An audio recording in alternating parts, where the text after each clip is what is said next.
Hello everyone, I'm Varu Rana. I hope you guys are doing well and preparing well for our upcoming exams. और जिन भी लोगों का IBPS PO means clear हुआ है वो interview के लिए काफ़ी अच्छे से प्रिपेयर कर रहे होंगे। और जहाँ तक है अभी तक इंटरव्यू के कॉल लेटर्स आउट नहीं हुए हैं, बट जितना मेरा समझना है कि इस वीक में इंटरव्यू के कॉल लेटर्स भी आउट हो जाएंगे। और जो डेट्स रहेंगे मुझे ऐसा लगता है कि 25 फरवरी के बाद से हमारे इंटरव्यूज़ स्टार्ट हो जाएंगे, जो कि मार्च फर्स्ट वीक तक ख़त्म होने चाहिए। बाकी बात करें कि किस तरह से प्रिपेयर करना चाहिए, मतलब से अभी माने अगर 10-15 दिन अगर मान के चलेंगे 10-15 दिन हमारे पास हैं, तो उसमें किस तरह से इंटरव्यू की प्रिपरेशन करनी चाहिए, क्या क्या चीज़ें पढ़नी चाहिए या क्या क्या क्वेश्चंस पूछे जा सकते हैं, प्रोबेबल क्या क्वेश्चंस होते हैं। तो उसकी बात करें तो इंटरव्यू का कोई फिक्स सिलेबस नहीं है, तो कोई आपको नहीं बता सकता कि आपसे क्या क्वेश्चंस पूछे जाएंगे। मैंने खुद अभी से पहले 3 IBPS के मैं इंटरव्यू दे चुकी हूँ। IBPS PO 2020, RRB PO 2022 जिसमें मैं सेलेक्ट हुई थी, और लास्ट ईयर का IBPS PO का इंटरव्यू। मैं 3 इंटरव्यू दे चुकी हूँ। तो मेरा इनमें क्या क्या एक्सपीरियंस रहा, मुझसे क्या क्या क्वेश्चंस पूछे, आज की वीडियो में मैं आपसे वही शेयर करूँगी। 3 इंटरव्यू का एक्सपीरियंस है तो एक वीडियो में पूरा कवर कर पाना मेरे लिए मुश्किल हो जाएगा, तो मैं 2 पार्ट में वीडियो बनाऊंगी। आज की वीडियो में मैं IBPS PO 2020 का और अपना RRB PO का इंटरव्यू एक्सपीरियंस आपसे शेयर करूंगी और मुझसे क्या क्या क्वेश्चंस पूछे गए थे।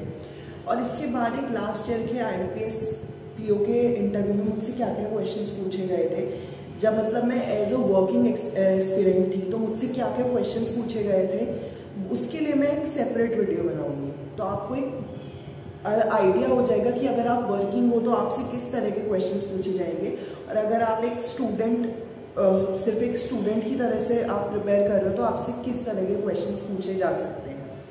तो वर्किंग वाले इंटरव्यू के लिए भी आप जो मैं वीडियो बनाऊंगी उसके लिए इस चैनल को सब्सक्राइब कर लेना। जल्दी 1-8 दिन में ही वो वीडियो भी मैं अपलोड कर दूँगी अपने चैनल पर। अब बात करें कि मुझसे 2020 में और RRB PO के इंटरव्यू में मुझसे क्या क्या क्वेश्चंस पूछे गए थे। तो सबसे पहले बात करें तो IBPS PO 2020 की बात करते हैं। वो इंटरव्यू मेरा नोएडा में था, बैंक ऑफ इंडिया के ट्रेनिंग सेंटर में। तो सबसे पहले तो वही है, अब हमें टाइम दे दिया जाता है या तो सुबह की शिफ्ट में या दोपहर की शिफ्ट में। तो मेरा दोपहर की शिफ्ट में पेपर था, 1:30 बजे का रिपोर्टिंग टाइम था, तो हम 1 बजे तक पहुंच गए थे। तो वहाँ पे सबसे पहले वही आपके डॉक्यूमेंट्स वेरीफाई होते हैं, आपका बायोमेट्रिक वगैरह होता है, ये सब चीज़ें चलती हैं। उसके बाद हमें एक एरिया होता है, वहाँ पे ले जाके बिठा देते हैं। फिर अपने पैनल के हिसाब से अपने जो भी आपका सीरियल नंबर होता है उसके हिसाब से आपको इंटरव्यू के लिए बुलाते जाते हैं। तो मेरा जो इंटरव्यू था, मतलब मेरा तीनों ही इंटरव्यू में मैं सेकेंड लास्ट पर्सन ही रहती हूँ हमेशा नाम की वजह से। तो उसमें भी मेरा सेकेंड लास्ट इंटरव्यू था। तो बुलाया गया, सबसे पहले तो अंदर गए, सबको जाके ग्रीट किया। 5 पैनल मेंबर थे, उसमें से 4 मेल और 1 फीमेल। तो उसमें बात करें तो उन्होंने सिर्फ बैठने के लिए बोला कि क्या बैठिए, और सब बात की। थोड़ा सा लाइट उसमें कन्वर्सेशन शुरू हुई। सबसे मतलब उन्होंने ऐसे डायरेक्टली मुझसे मेरा वो नहीं पूछा इंट्रो कि अपना इंट्रो दो। उन्होंने बस नाम पढ़ा मेरा, क्योंकि उनके पास पूरी फाइल जाती है हम लोग की। तो उन्होंने नाम पढ़ा कि अच्छा ये नाम है। तो उनका सबसे पहला क्वेश्चन यही था कि आपके नाम का मीनिंग क्या है। तो अगर आपका थोड़ा यूनिक नाम है, थोड़ा अलग सुनने में लगता है, तो उसका क्या मीनिंग है वो आप सोच के जाइए। अगर आपको मीनिंग नहीं पता है तो एक आंसर आप सोच के जाइए कि अगर आपसे ये क्वेश्चन पूछा गया तो आपको क्या आंसर देना है, क्योंकि वहाँ जाके फंबल करना या ये मुझे नहीं पता, पहला ही क्वेश्चन पे अगर आप ये बोल दोगे कि मुझे नहीं पता, और वो भी इतनी बेसिक चीज़ कि आपको अपने नाम का मतलब नहीं पता, तो मैं आपसे बोलूँगी कि ये चीज़ें आप प्रिपेयर करके जाइए। अपना इंट्रो में मतलब क्या क्या चीज़ें, हॉबी, आपके नाम का मतलब, आपने पढ़ाई कहाँ से की, आपके होम टाउन में क्या क्या चीज़ें फेमस है, आसपास में कौन सी जगह अच्छी है आपके होम टाउन की, ये सब चीज़ें आपको पता होनी चाहिए। तो पहला क्वेश्चन मेरा वही था, मेरा माइथोलॉजी से रिलेटेड, अमृत मंथन में मेरे नाम का मतलब होता है। तो मैंने बताया वो, तो उन्होंने 1-2 क्वेश्चन उसी से पूछे कि अच्छा उसमें वासुकी नाग का क्या रोल था, और 1 क्वेश्चन और मुझसे कोई पूछा था। तो 2 क्वेश्चन इसी पे हो गए। इसके बाद उन्होंने मुझसे पूछा कि अच्छा आपकी एजुकेशन कहाँ से हुई है ये बताओ। तो तो मतलब मैंने बताया कि भाई मेरा मास्टर्स DU से हुआ है, फिर पोस्ट ग्रेजुएशन हुआ है जो कि मतलब मेरे होम टाउन की एक यूनिवर्सिटी से हुआ है। तो उन्होंने से फिर यही एक क्वेश्चन फिर ये आया कि अच्छा आपने पोस्ट ग्रेजुएशन फिर DU से ही क्यों नहीं किया। फिर थोड़ा वहाँ DU की कट ऑफ्स किस तरह से कितनी हाई जाती हैं, क्या जाती हैं, इस पे थोड़ा सा एक डिस्कशन हुआ। मतलब पैनल मेंबर्स एक दूसरे से ही बात कर रहे थे और ऐसे ही डिस्कशन था कि थोड़ा डिफ़िकल्ट हो जाता है, ये क्वेश्चन पूछा।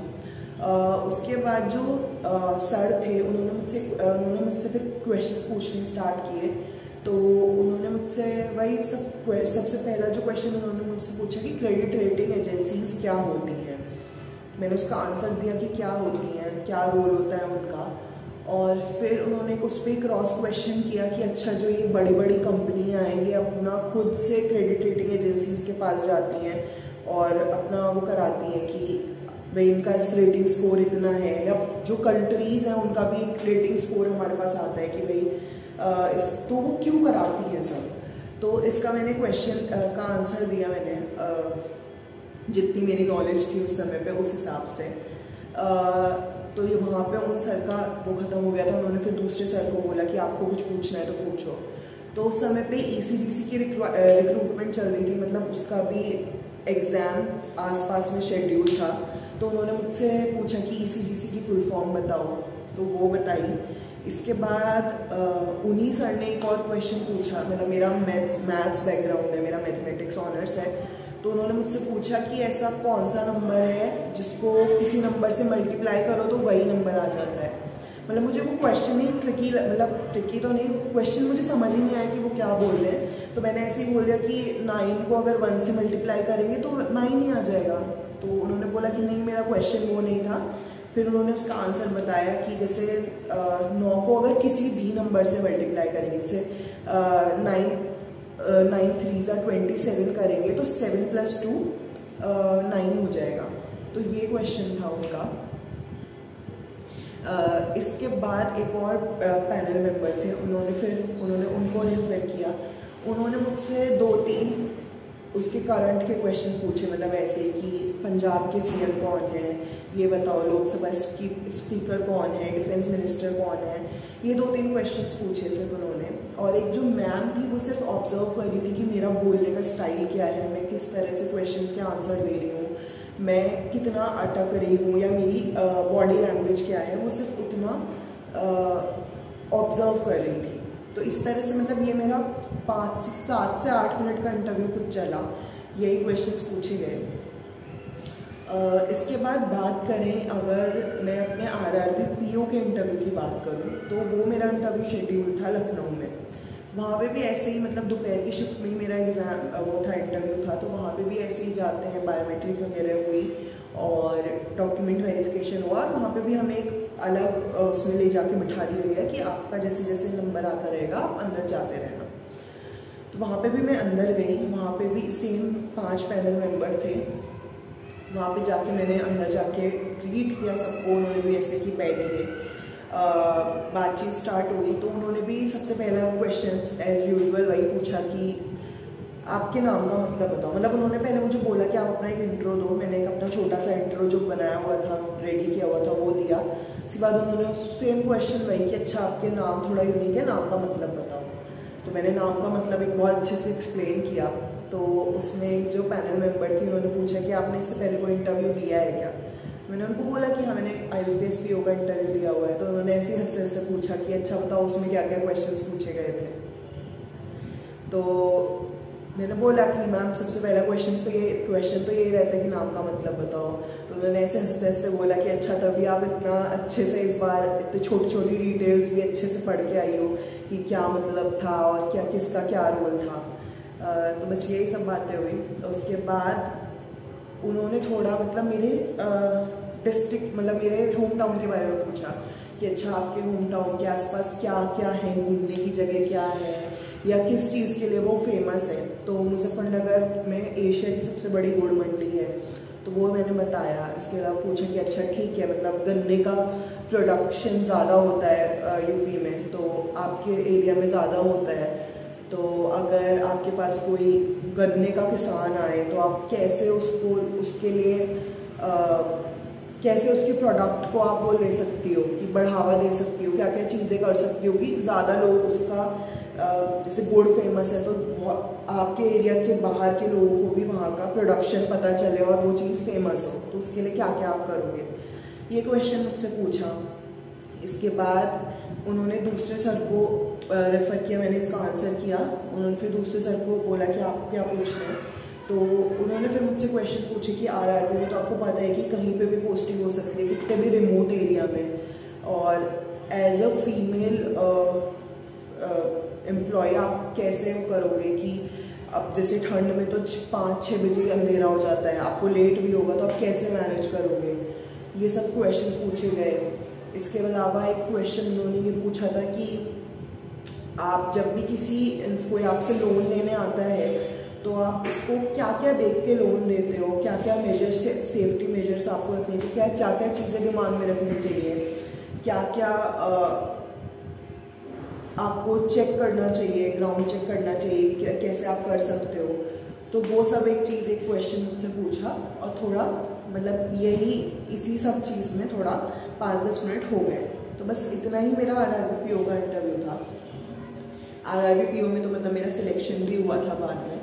तो इसी तरह के क्वेश्चंस आपसे पूछे जाते हैं। अगर आप सिर्फ एक स्टूडेंट हो, कहीं पे वर्क नहीं कर रहे हो किसी बैंक में, तो आपसे बैंकिंग के बहुत ज़्यादा टेक्निकल क्वेश्चंस नहीं पूछे जाते हैं।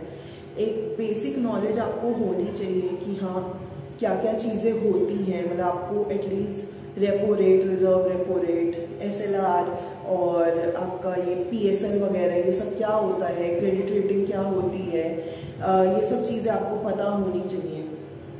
इसके अलावा आपका क्या, अगर एजुकेशनल बैकग्राउंड की बात करें तो आपको उसकी भी थोड़ी बेसिक नॉलेज होनी चाहिए। और सबसे ज़्यादा होता है कि अगर आपका कॉमर्स बैकग्राउंड है तो थोड़ा आपको उसके अकाउंटेंसी के रूल्स वगैरह, थोड़ा बेसिक रूल्स या बैलेंस शीट वगैरह क्या होता है, ये सब चीज़ें पता होनी चाहिए, क्योंकि वो आपसे हमेशा इंटरव्यूअर बेसिक क्वेश्चंस ही आपसे पूछता है। आपको बहुत डीप में क्वेश्चन नहीं पूछता, क्योंकि ना तो उनके पास इतना टाइम होता है कि आपसे डीप में क्वेश्चंस पूछे वो एकदम। वो सिर्फ बेसिक चीज़ें देखते हैं कि अगर सामने वाले को बेसिक चीज़ें पता है, ठीक है, मतलब वो एक रिलायबल वो रहेगा आपकी ऑर्गेनाइजेशन के लिए।